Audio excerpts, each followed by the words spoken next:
Alright, so now we're inside of the shop, and for those of you who know my channel, you guys probably recognize the cabinets behind me. That was actually one of the very first builds we did inside the garage. Actually was the very first build inside the garage. Because if you guys don't know, this garage belongs to my dad. He's a Falcons fan. This garage has been in the family since I was, I don't know, maybe like 2 or 3. My older brothers and my dad and my granddad built this when I was, a little kid. So it's been a jack of all trades shop. My dad works on cars. We did concrete. We did a little bit of everything growing up. So he has already collected a plethora of tools. So when I finally got in here, my first step was to consolidate a lot of his tools that were kind of spread out everywhere on this, old school workbenches. They kind of ran the full length of the wall. So it was just stuff stored up underneath that needed to get organized, should have been in drawers, etc. So the first thing we did was build this bank of cabinets behind us. And let me slide the bench out the way. Make sure the camera still can see. So the first thing we did was actually build this bank of cabinets behind us. This is actually my very first cabinet build in general. I've done like smaller, vanities, maybe like a little cabinet on the side of a fireplace and stuff like that. But this is my first full cabinet build, and the shop was a mess back then. I didn't even have this bench, which is my second bench, in my life that I built. So I didn't even have this one. I was working off of just stacks of plywood. I didn't have the big table saw. I was using my small job site table saw. The box truck was set up and running, but I did not have anything in here. So I didn't really have a flat work surface to really, call my own yet. So this set of cabinets was a little bit rough, but my dad's a Falcons fan, so we did black lacquer with red cedar handles. So it's all black and red. It stores most of his mechanics tools. These drawers are fairly organized, not perfect.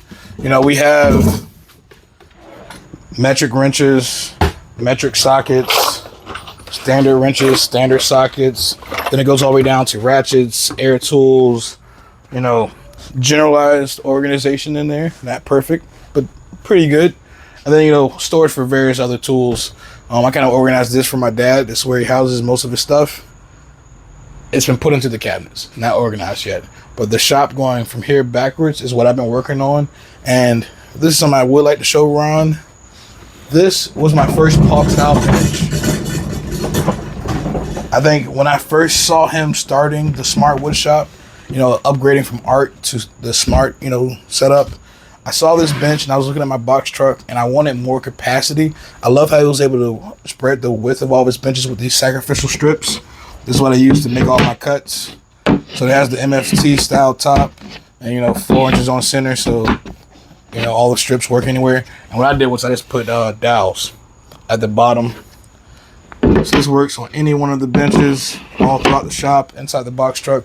And I have various sacrificial strips.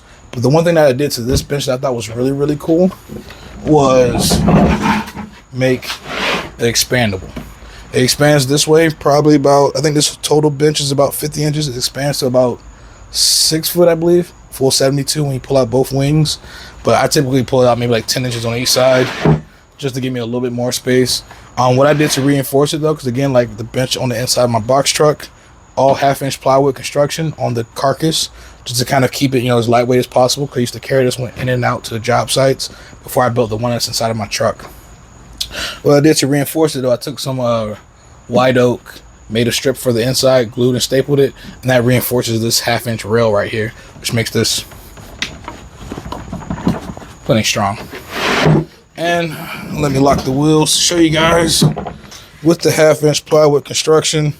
My base, I have a video on that later, but the base itself does help with the strength of the benches. My garage door is right here, so I can't really climb all the way on top of it, but I've walked on all these benches when they're sitting on sawhorses, when they're sitting on the ground. The 1/2-inch plywood is plenty strong. This is the front end of the shop. But the one other thing that I did to the Paulk style benches that I did think was pretty cool. Let me make sure I'm still in frame. I did move the bench around a little bit. Okay. I know you guys probably can't tell from all my footage, but I'm extremely, extremely tall.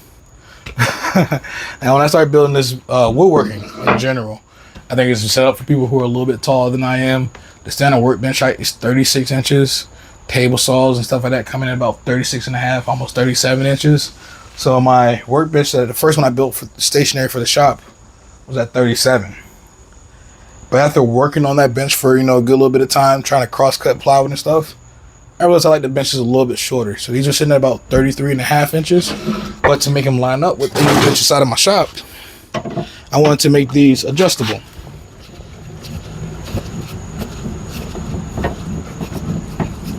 So the bench tops raise and lower. They go up probably up to about top of my chest, bottom of my chin, give or take. And they're still plenty sturdy. They do rock a little bit. One thing I do need to do, I haven't done it because I've been tackling other projects, is either add a peg system down the legs and or dowels. Essentially, these work with a jack that lifts up the bench itself. Then it has wooden trestles that run down into hollow miter folded legs. That creates a channel for the pegs to run up and down on. So if I actually add a dowel system and or a knob to kind of lock everything in afterwards, these won't go anywhere. But in general, this is just for outfeed, or if I need to connect something to the other bench because I'm building a larger project. I have another bench here that raises and lowers, so I can kind of connect all these together and have a ridiculously long outfeed. But now we're going to tour around to the rest of the shop, show you guys the other things I've added in here, and then finish up the tour.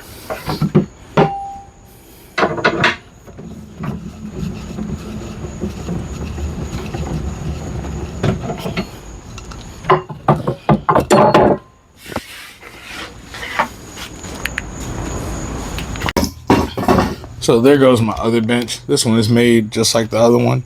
It doesn't expand outwards, but this one's just skinny enough so I can still roll it down all the alleys inside the shop because I need to stack material on one bench, carry it all the way around to do planer or whatever else. So this is just a general small workbench. Call it a cart if you would. But then we can kind of pan around to the side of the shop, and I can start showing you guys the stuff I've added in here. The first thing I want to come to is the drill press and bandsaw.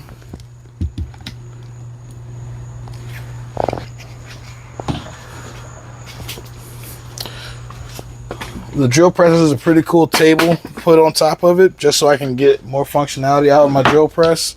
I actually haven't mounted it yet, but it just slides on and off. It has two drawers underneath. The reason why I raised it up is so I can still have room to access my crank handle down here to actually raise and lower my table.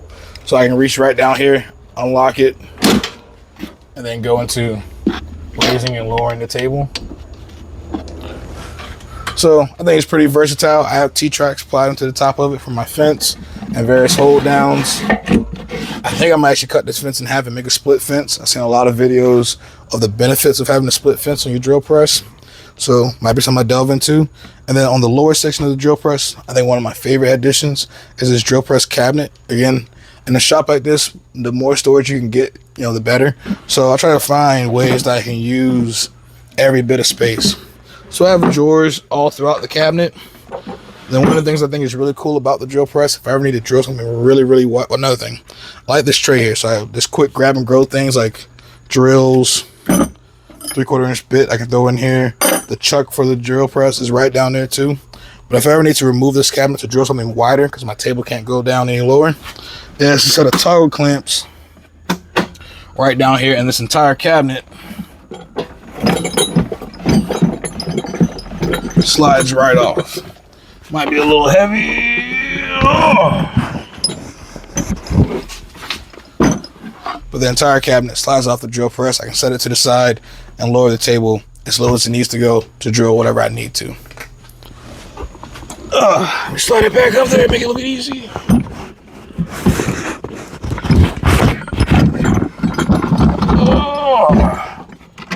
I'm still young. Whew.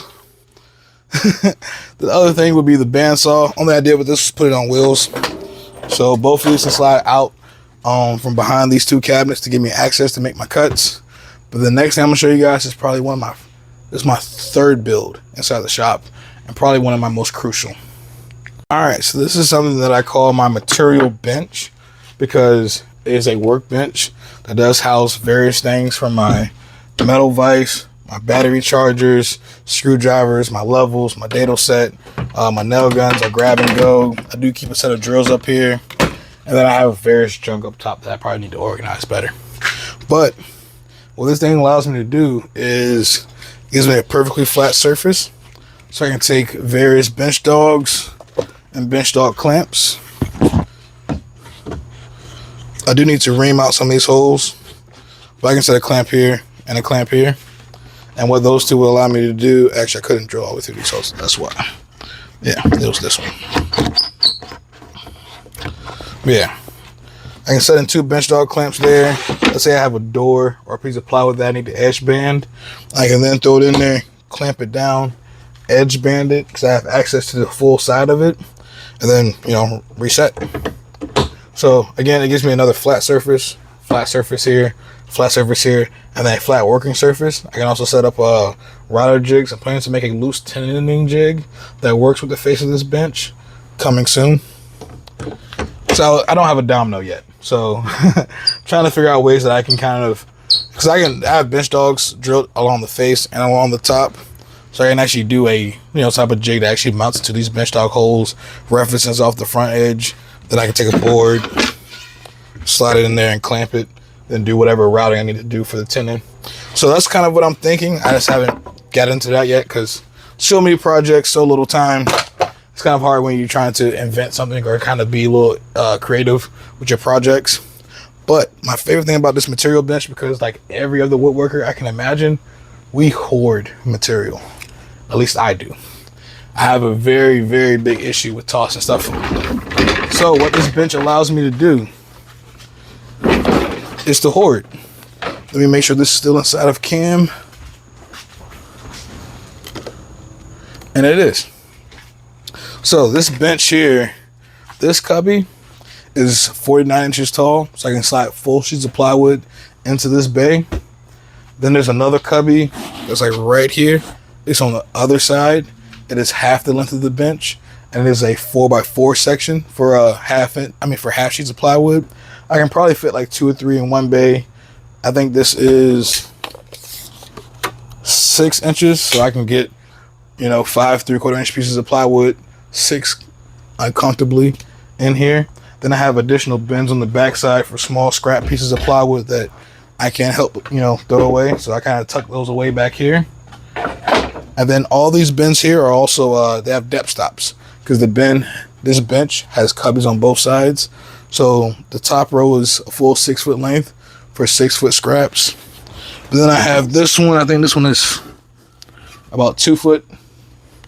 So that means the other side would be 4 foot. This bottom one is 1 foot scraps, or a little over. That's why it's just sticking out. This actually belongs up there. But they have a stop pretty much. So you have a 6 foot bin, a 2 foot and a 4 foot bin, a 3 foot and a 3 foot bin, or maybe it was 1 foot and 5 foot. I don't remember how I had them divided up. I probably should put labels right there on the side. But again, it gives me more places to store my material, but also doubles as a bench. I didn't want just more work surface if I had nowhere to put all the scraps that I tend to accumulate. So tons of storage, tons of functionality on the front side, the use of the pegboard and everything else. This thing is phenomenal. I'm gonna give you guys a close-up on this.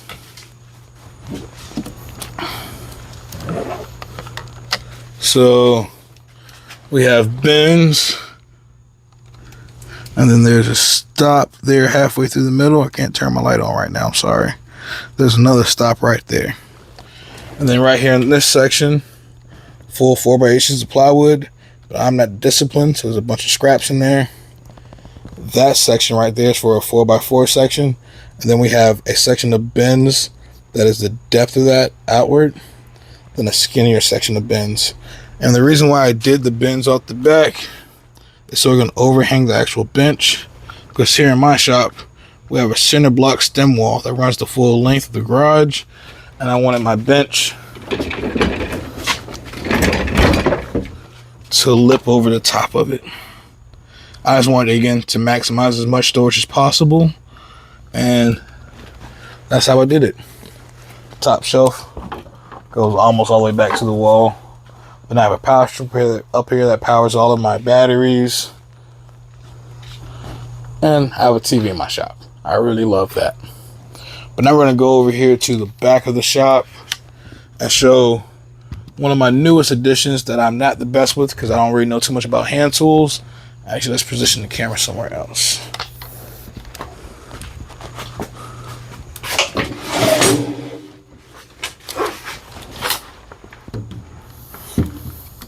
And this is my custom hand tool bench. Same idea with that bench. I wanted a large front apron so I can slide doors if I need to mortise them, if I need to hinge them, whatever else. I wanted to be able to get them up on their side and clamp them in place. So this end vise works really, really nice. These same bench dogs work the same way. These slide into all the holes. Again, I do have a little bit of reaming to do to make this a little bit easier to slide in and out. But then also I built a sliding dead man, so I have more clamping options. I left this set of cabinets. Well, I built a cabinet for the underneath side. I haven't built the drawers for it yet because right now it's full of scraps. Again, I'm pretty sure I have the same issue that everybody else has. Scraps are kind of poured all around the shop. I did leave a section above here so I can store various tools, open saw, a brace, block plane, a miter box. So I have various tools kind of stored in that top section. I could do one bank of drawers, one cubby bin. Haven't really decided. I might actually build a cubby bin on this other side and then do both drawers. Again, decisions. I plan to do a set of pop-up bench dogs into the vise and along this row right here, so I can kind of clamp various boards along here. And then because this bench is going to primarily be up against the wall, I left this open for a tool tray for more tools and accessories that can get stowed out of the way. But one of the benefits of a bench like this, I still can take a clamp and clamp along the front of this and clamp it down this way. Or again, use my various bench dog holes that go along my legs, the front apron, etc. And she is solid. She's also on wheels too, so I can wheel her around the shop too. That's not really an issue. Let's pan around to the rest of the shop. We have a jointer that is new to me. It's actually my first time having a jointer and I love it. It makes making square material a lot easier. And then we come around to our back doors. This was actually a huge addition to the shop because when I did this, I didn't have 3 of these other benches in here. So I didn't have the storage that I needed. And I haven't hung plywood up yet because I had, at that time, I haven't had electrical ran yet. All my electrical is ran, so I can hang plywood, so I can build wall cabinets and stuff. But at the time, I couldn't. So this door was my solution to give me more wall space. Also, it was really cold. It was during the winter, and I had a heater up front, and all the heat kept blowing into this back section of the garage. I figured build a set of doors, keep the heat up front. So on this, I have one of those standard YouTube stations. You guys find this everywhere. Holds batteries, bit box. So again, I have drills everywhere, kind of just so I can grab them, grab a battery, grab a bit. I have an extra circular saw back here. I keep 2 inside of the shop, 2 inside of the truck. Jigsaw. So this is pretty awesome. This is what I use to store all of my squares. They kind of just sit here in between the door, and they work pretty good because they kind of sit here along the stiles and rails. So they kind of fit in between everything else. I have this cabinet was one of the first things I built back inside of the truck. This is a hand tool cabinet. It holds my hand plane, a couple chisels, and now it's all French cleated on the wall. And that's probably one of the biggest things about this set of doors is I've never seen anybody French cleat a door before, let alone French cleat a door with 1/2" OSB. All these French cleats are all 1/2" OSB because, again, working in general construction, I do run across a good bit of 1/2" OSB whenever I do siding or something like that. So I had a bunch of it, had no use for it inside the shop. Again, my addiction wouldn't let me throw it away. So I figured try them for French cleats and see if they hold up. And they've been up here for probably about 6-7 months now. There's a ton of stuff hanging on the door. The door isn't sagging. The door hasn't given out yet. And again, tool holder, battery storage holder. I have my sandpaper station.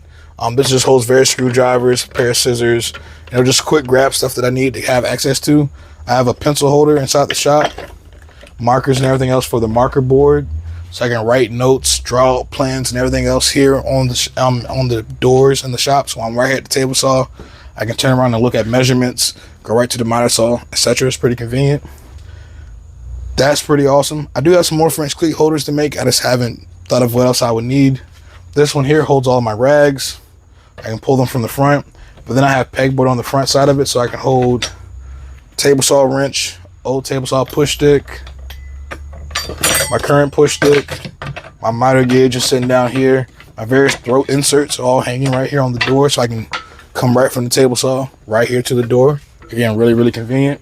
Then on the inside of the door is where I think I might be pushing it. I did do quite a bit on the back side because they are holding not all of my clamps, but most of my clamps. And pipe clamps, bar clamps, they do get pretty heavy. So let me open this up and put something down there to keep it open. And make sure she's still inside the frame.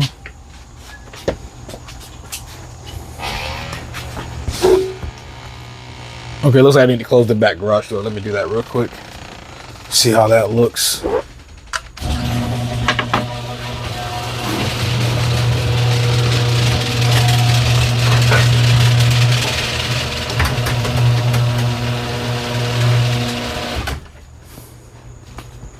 See if that looks any better. Kind of. So yeah, like I was saying, we have power ran to the shop, but I have not as of yet put up all my lights. So now I'm actually, after getting all the power in here, I kind of want to add 220 to the shop just to give me a little bit more space for, you know, bigger tools. Clamp storage up there on the door. This again, not all my clamps.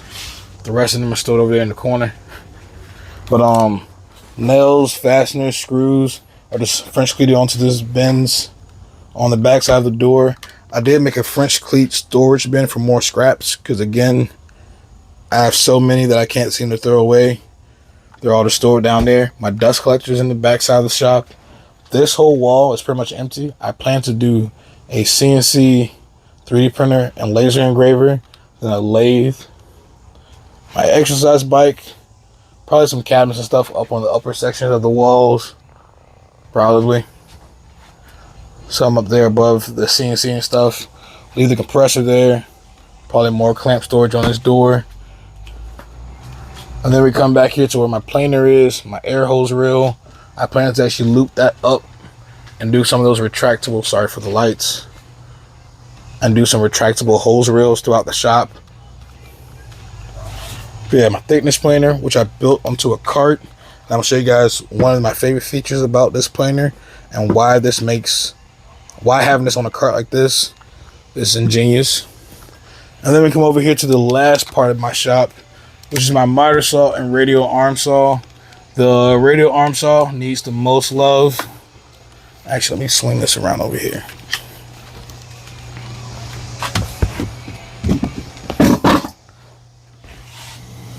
My miter saw station is just like April Wilkerson's, you know, with the collapsible wings. So I can pull the miter saw out, lift up the wing, and it drops down.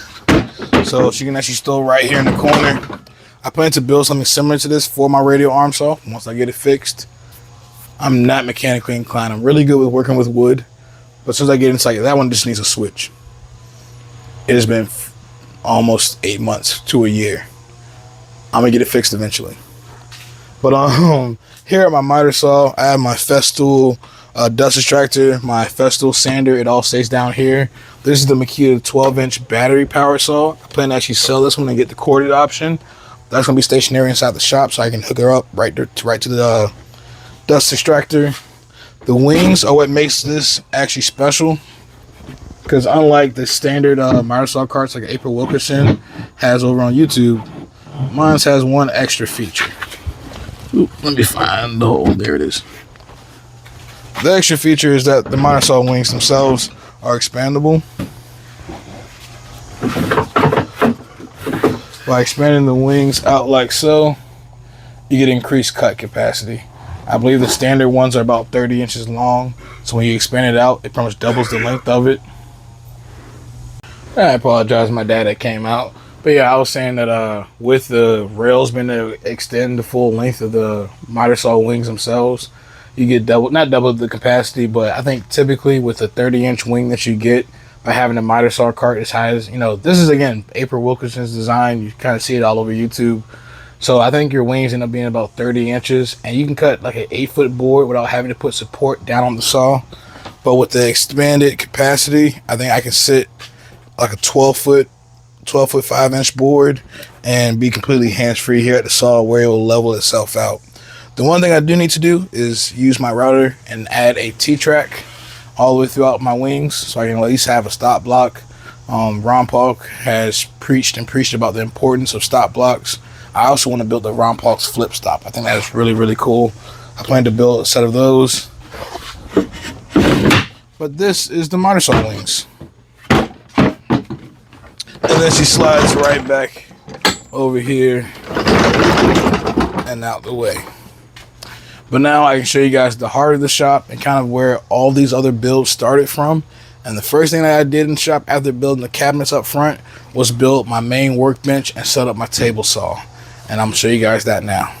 And now we're here at the heart of the shop, being my table saw. I love this thing. This is the Delta table saw that you can pick up from Lowe's. I do have some really cool upgrades that I do plan to do to this. I plan to build a full integrated cabinet for the underneath side for more storage.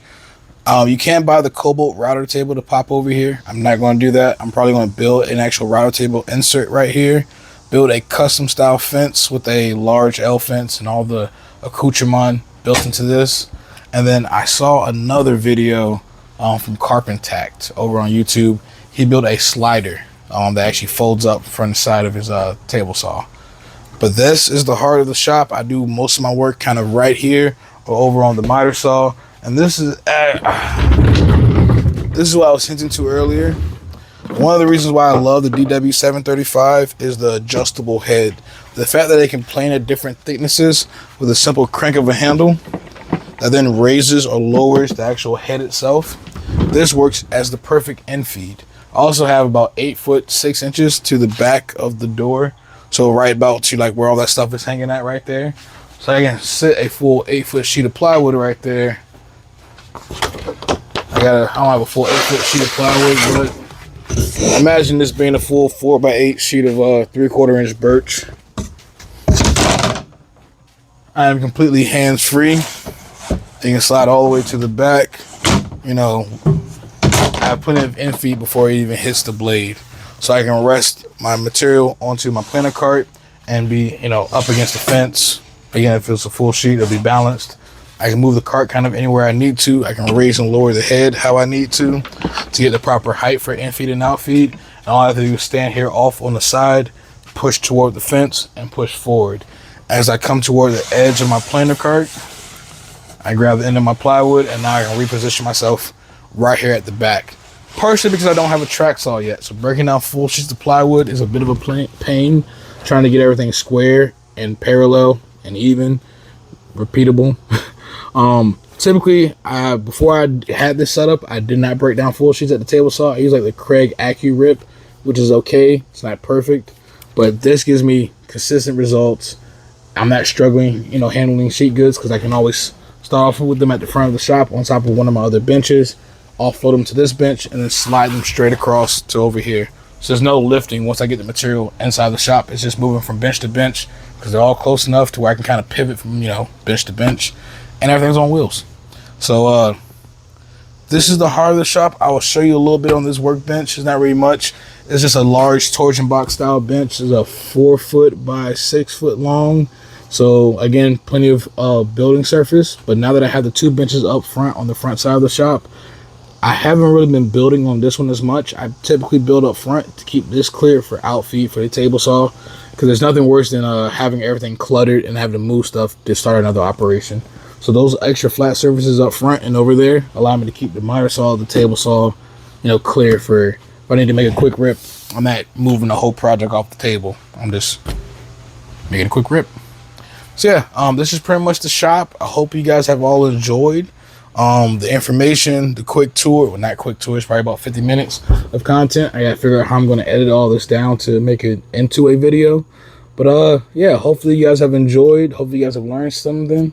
If you guys have any questions, definitely let me know down below. I actually got to squeeze this in here. These are probably my favorite sections of the shop. You know, side notes. It's a full bathroom in here. Well, not full bathroom, but toilet, heater, power strip, and everything else for me. Cabinets for more storage, toilet paper, toiletries. Sink, deep sink, so I can put a full 5-gallon bucket in there. Wash out paintbrushes, clean off finishes. A mini fridge. Gotta have tons of water nearby. Paper towels. And then seats. These seats here all double as storage. They have various tools and overflow material. Boxes of nails and screws are stored down there. I plan to put a backrest and a set of French cleats up here for more storage once I get above, you know, the backrest height so your head isn't hitting nothing. That storage cabinet up there is just for lawn tools, leaf blower, weed eater, brooms, push brooms, etc., shovels. It's all up there. And then, Ron, I want to show you guys one more thing. The last cool thing inside the shop is that I have a BB gun range. Just hangs up whenever I open the doors. And I don't have to worry about any BBs ricocheting, bouncing back, hitting my TV. You know, that was probably my biggest concern. But in between some glue ups, in between the projects, whatever, I can sit down in my recliners and watch some TV, grab the BB gun and take some shots. But yeah, that's my shop. I hope you guys have enjoyed. And if you did, please leave me a like, comment, and subscribe. If you have a question about any of my builds, from the miter saw, this bench here, the material cart behind me, the hand tool bench, the adjustable benches up front, or anything I did inside the truck, definitely reach out, leave me a comment. Check out my Instagram, Facebook, TikTok, and YouTube. It'd be easier to contact me if you guys have actual questions over on my Instagram, so I can actually communicate back and forth to you guys, either Instagram or Facebook, whichever. I want to give a big shout out to Ron Paulk and the Smart Woodshop. So again, they were a huge inspiration for pretty much everything I did in here. And if you guys also go back and check out my very first video, it was the box truck, inspired by Ron Paulk. So I really appreciated Ron for the chance, and hope you guys all enjoy. See you guys in the next one. Peace.